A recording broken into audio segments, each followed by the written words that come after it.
하나님의 역사는 여전히 진행하고 있습니다. 그리고 하나님의 시공간 안에서 우리는 살아가고 있습니다. 하나님의 거대한 역사 앞에서 우리는 한낱 작은 피조물에 불과합니다. 그래서 우리가 보고 느끼고 그리고 깨닫는 이러한 모든 것들은 다 제한적일 수밖에 없음을 우리는 늘 믿음으로 고백하고 있습니다. 하지만 우리는 믿음으로 말할 수 있는 확실한 고백이 있죠. 그것은 하나님께서 우리 인간을 비롯해서 모든 만물을 사랑으로 창조하셨다라는 것입니다. 그리고 인간을 포함한 모든 피조물들 하나님이 목적하신 대로 지금도 이끌어가고 계신다라는 것을 우리는 믿음으로 고백합니다. 하나님이 세상을 향한 선교적 목적은 우리 삶의 의미와 가치 그리고 소망을 부여합니다. 우리의 세상이 하나님의 것이고 그리고 우리의 인생이 하나님의 선교적 목적 안에 참여하고 있기 때문에 우리에게는 기대할 만한 미래가 있죠. 네, 우리는 기도합니다. 우리는 그러나 우리가 현실을 살아가다 보면 예측할 수 없는 삶의 지혜를 가지고 수용해야 함을 우리는 잘 알고 있습니다. 오늘 본문은 우리에게 6가지 교훈을 주시는데요. 우리 6가지 교훈이 무엇인지 우리 한 가지씩 살펴보도록 하겠습니다. 첫 번째는 내일을 자랑하지 말라라는 것입니다. 1절과 2절 말씀인데요. 본문 1절에 보면 내일 일을 자랑하지 말라라는 굉장히 간결한 말씀이 있습니다. 여기 본문에서 말하는 내일이라는 단어는 문자적으로 앞으로 다가올 날들을 가리킵니다. 그러니까 내일에 대한 불확실성과 무지를 표현하는 의미입니다. 내일은 우리가 어떤 일이 일어날 수 있는지를 전혀 모르고 있습니다. 인간의 한계입니다. 우리는 그것을 깨닫고 현실적으로 자각합니다. 그래서 하나님 앞에 겸손함으로 나아가는 것이죠. 1절에 보면 또 자랑하다라는 이 단어가 있는데요. 이 똑같은 단어가 활용되어서 2절에는 칭찬하다라는 단어가 나옵니다. 그러니까 1절과 2절이 분리되지 않는다라는 것입니다. 자기 입술로 칭찬하지 말라라는 것을 강조하죠. 타인이 칭찬하게 하라라고 말하고 있지만은 현실적으로는 자기와 생각이 다른 이 낯선 사람들 그리고 외국인이 칭찬하는 것은 불가능합니다. 그러니까 2절에서 말하는 이 의미는 무엇이냐면 그러므로 칭찬에 목말라 하지 말고 스스로 칭찬하거나 자랑하지 않는 자가 바로 지혜로운 자이다 라는 것을 첫 번째 교훈으로 이야기하는 것입니다. 두 번째 교훈은 미련한 자는 분노한다라는 것입니다. 3절과 4절 말씀인데요. 특별히 3절 말씀에 보니까 돌은 무겁고 모래도 무섭다라는 말씀이 있습니다. 미련한 자의 분노가 이 돌보다 무겁다라고 합니다. 물리적인 차원에서 이 무거움이라는 것은 이 물리적인 차원을 넘어서 무거운 짐, 부담, 걱정, 괴로움 이런 것들을 포함합니다. 따라서 미련한 자의 분노가 가져오는 이 육체적인 피로뿐만이 아니라 정신적, 정서적 고통의 무게가 있다라는 것을 표현한 문장입니다. 오늘 본문 말씀 4절도 마찬가지입니다. 분노의 잔인한 그 부분들, 잔인성, 위험성, 이 범람하는 물에 비유합니다. 이 파괴적인 성격이 있다라는 것이죠. 그런데 분노 못지않는 파괴성을 지닌 것이 바로 질투이다라는 수사적 표현을 또 질문을 통해서 우리 독자들에게 하고 있습니다. 따라서 삶의 열정, 그 배후에 있는 이 파괴적인 질투를 향하는 위태로운 마음의 상태는 있는지 없는지 우리가 살피라는 교훈입니다. 세 번째 교훈인데요. 세 번째 교훈은 솔직한 책망은 가치 있다라는 말씀입니다. 5절과 6절 말씀입니다. 5절에 보니까 솔직한 질책은 숨겨진 사랑보다 좋다라고 말씀합니다. 이 열린 질책, 숨겨진 사랑, 대조하는데요. 더 좋은 것의 가치를 강조하고 있습니다. 그리고 이어서 친구의 아픈 책망을 긍정적으로 이야기하죠. 6절 말씀에 보니까 친구의 아픈 책망, 이것은 신뢰에 의한 것이라고 말합니다. 고대 지혜서를 보면 부모님과 부모와 지혜 교사의 질책을 생명처럼 귀하다, 생명처럼 귀하게 여겼습니다.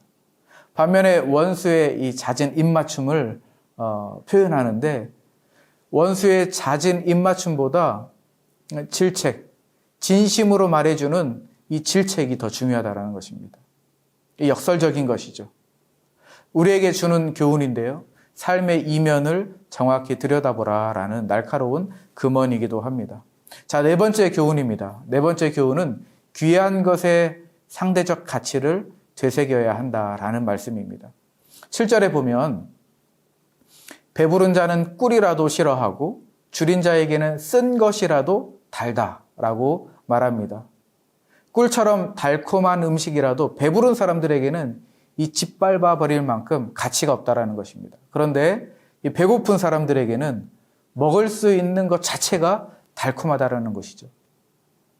배고픈 사람과 배부른 사람의 이 대조는 귀한 것이 어느 것이냐, 이 상대적 가치를 되새기게 합니다.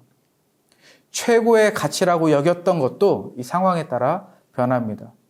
그래서 세상의 그 어떤 것도 절대적 가치를 지니지 못한다라는 것이죠.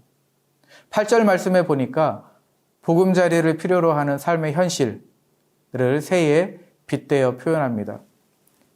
이러한 표현이 있습니다. 둥지를 떠나 배회하는 새와 같다라는 표현을 합니다. 이 표현은 어떠한 이유든지 간에 익숙한 장소를 떠난 정처 없는 삶은 고되다라는 것입니다. 이것은 타국으로 살았던 이스라엘 백성들, 그리고 그와 비슷한 경험을 지닌 이 민족들, 불안한 삶의 현실, 그리고 불안한 인간 실존 문제에 숙고하게 만드는 말씀이라고 우리는 볼 수 있습니다. 자, 다섯 번째 교훈인데요. 9절과 10절 말씀입니다. 가까이에 있는 사람들을 소중하게 여기라라는 교훈입니다. 9절 말씀에 보니까 기름과 향이 마음을 즐겁게 한다. 그리고 자신의 충고보다 친구가 달콤하다라고 이야기합니다. 자신의 말이나 조언보다 친구의 소중함과 그리고 친구의 조언에 더 큰 가치를 두고 우정을 강조하는 말씀입니다. 이어져서 10절 말씀에 보니까 좀 더 구체적인데요. 내 친구와 내 아버지의 친구를 버리지 말라라는 말씀이 있는데요. 내 환난 날에 친구의 그 형제의 집에 들어가지 말라. 가까운 이웃이 먼 친척보다 좋다라고 말씀합니다. 친구는 물론 친구의 아버지로 확장을 시키는데요. 이 관계적인 확장입니다. 그 관계를 저버리지 말라는 것은 무엇이냐면 지금 가까운 사람들의 그 중요성을 강조한 교훈이다라고 우리가 생각할 수 있다는 거죠. 마지막입니다. 마지막 여섯 번째 교훈인데요. 지혜로운 자는 기쁨을, 그리고 어리석은 자는 괴로움이 있다라는 사실입니다. 11절 말씀에서 13절 말씀입니다. 11절 말씀에 보니까 지혜로워라 내 아들아, 그리고 내 마음을 기쁘게 하라 라고 합니다. 아들이 지혜로우면 부모님의 기쁨입니다. 또한 12절의 말씀에 보니까 슬기로운 자는 재앙을 보고 숨는다 했습니다. 어리석은 자들은 지나가다 해를 입는다라고 합니다. 그리고 13절 말씀에도 보시면 이것은 20장 16절 말씀의 반복인데요. 그대로 반복되고 있는데요. 여기에서 이제 나오는 단어 외인들이라는 이 단어는 정확하게 번역을 하면 이방 여자를 뜻합니다.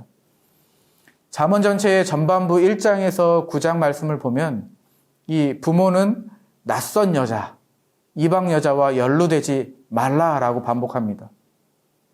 이처럼 13절에 나오는 이 말씀은 무엇이냐면 젊은 아들이 낯선 여자와 어울리다가 그녀를 위해서 보증을 서는 위험을 감수하지 말라라는 강한 권면이기도 합니다.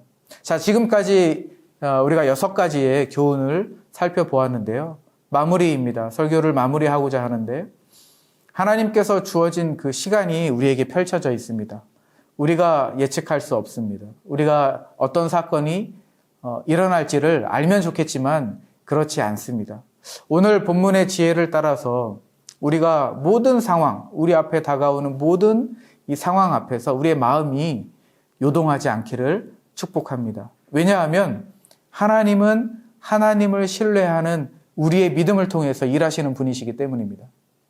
하나님을 사랑할 뿐만이 아니라 우리 내면 안에서 역사하시는 그 하나님 때문에 우리 자신을 소중하게 돌아볼 수 있기를 주님의 이름으로 소망합니다.